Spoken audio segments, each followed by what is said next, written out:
Hello and welcome back to my channel. Here's a side-by-side comparison between the Toyota Taisor V Automatic and the Kia Sonet GTX Plus 7 DCT. Let's begin with the boot space. The Taisor gets a 308-liter boot, includes a parcel tray. Turbo variants also get the Neo Drive badge at the rear. There's a GT Line badge on the Sonet and it has a larger 385-liter boot, also gets a parcel tray. Inside the Taisor, under-thigh support is average. There's plenty of knee room. You'll notice the piano black finish on the door panels. There is a center headrest, but no armrest. Some soft touch materials on the door panel. Cabin lamps are halogen. You also get rear AC vents, one USB Type-C port and one USB Type-A port. Switching over to the Sonet, the cabin instantly feels more premium. Under-thigh support is similar to Taisor, but the seat contouring is better and the sitting posture seems better. Soft touch materials on the door panels. Sonet comes with sunshades, but Taisor offers UV cut glasses on the sides, and in my experience, Taisor's cabin stayed cooler when parked under the sun. Cabin lights are halogen. There's damping for the door handles on both cars. There are two adjustable headrests and a passenger armrest. Sonet misses out on center headrest and Taisor misses out on passenger armrest. There's a Bose audio badging and those satin finished door handles feels quite premium. You have rear AC vents, two USB Type-C ports and also an air purifier. And of course, there is an electric sunroof.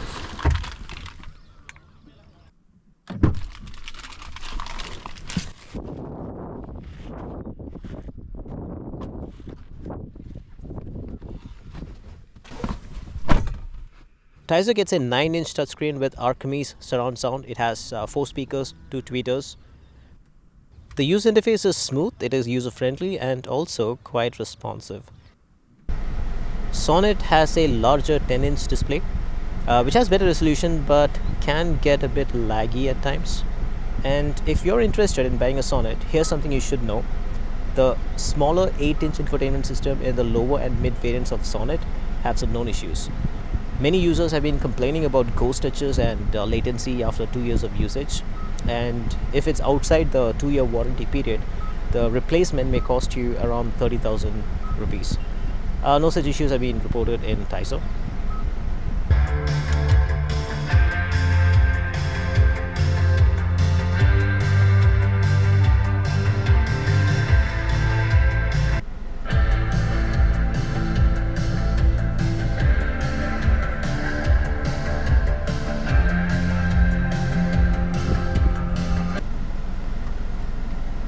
Sonet only offers tilt steering and it gets a fixed armrest.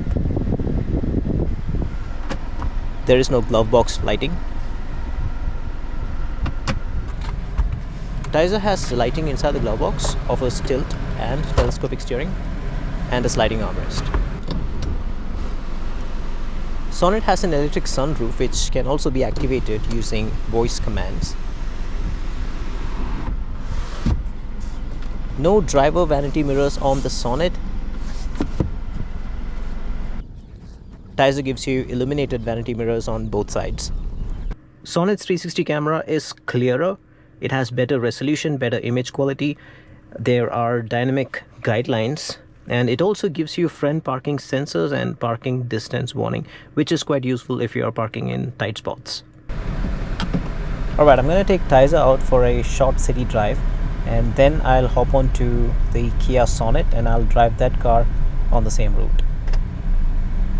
The suspension on the turbo variants of Taisor is slightly stiffer, but it's still quite comfortable over rough roads like this. It's not too stiff, not too soft. I would say it's kind of a balanced suspension which offers good ride quality in the city while also being stable at higher speeds.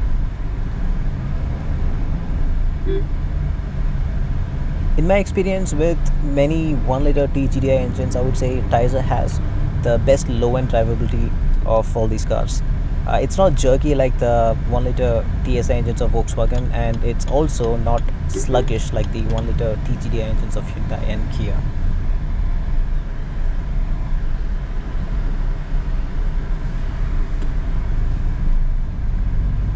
The power delivery is linear, and it has very minimal turbo lag, and below 2000 rpm it feels almost like a naturally aspirated engine.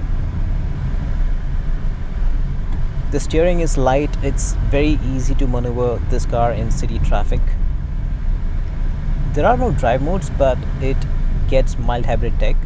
There's a lithium-ion battery under the front passenger seat, and it offers electric torque assist and regenerative braking.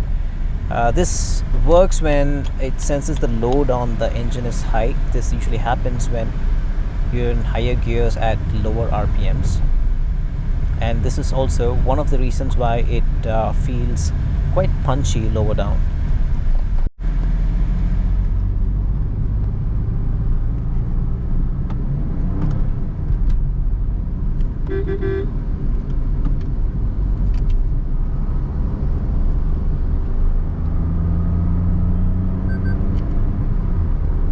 Performance-wise, Taisor's low end and mid-range are pretty good, and the NVH levels are surprisingly good for a 3-cylinder turbo.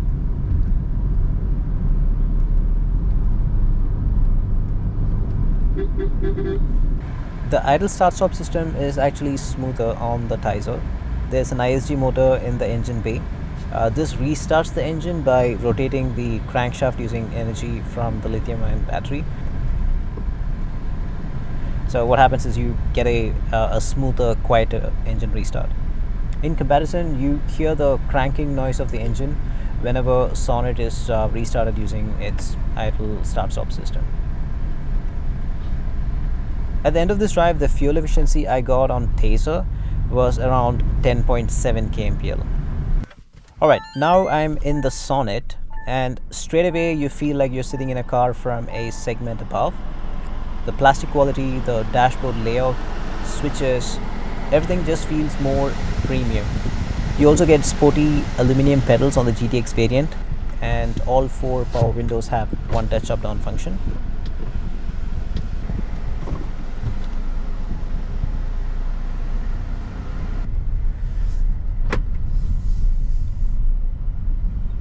In the Sonet, you sit higher up. Visibility is great, and those big ORVMs are quite helpful. The suspension though is a bit on the firmer side. On rough roads like this, the ride quality definitely feels a lot bumpier compared to a Taisor. The feed from the blind view monitor is integrated to the MID, and I've genuinely found this useful many times. Sonet gets 3 drive modes: Eco, Normal and Sport. In Eco mode, it upshifts early to save fuel, but the throttle response feels lazy and sluggish, and you'll end up applying more throttle to get going.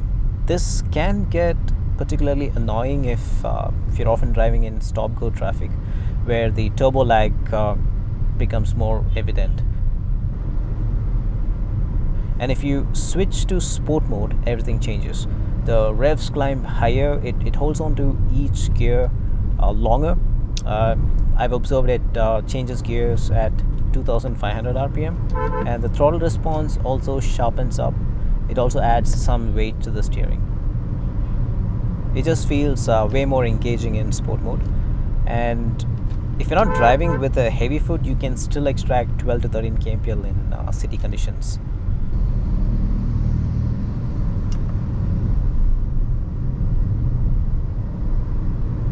The DCT gearbox in the Sonet is smoother and quicker than the Taisor's torque converter in the mid-range, but while driving in bumper-to-bumper traffic or at low speeds, Taisor still feels smoother and peppier to drive. Sonet has a little more juice post 4000 rpm, but in flat-out acceleration, Taisor is the quicker car, and it's also more aerodynamic, so you'll hear less wind noise at highway speeds. However, the tire noise on the Taisor is higher compared to Sonet. Turning radius for Sonet is 5.2 meters, and for Taisor it is 4.9 meters, so U-turns are noticeably easier in the Taisor. The steering feedback is definitely better on the Sonet. Fuel efficiency at the end of the trip is 11.7 kmpl for the Sonet, which is surprisingly higher than what I got in Taisor. But I'd say a well-maintained Taisor would give you slightly higher efficiency, around 12 to 13 kmpl in city, and you can expect around 20 to 21 kmpl on highways.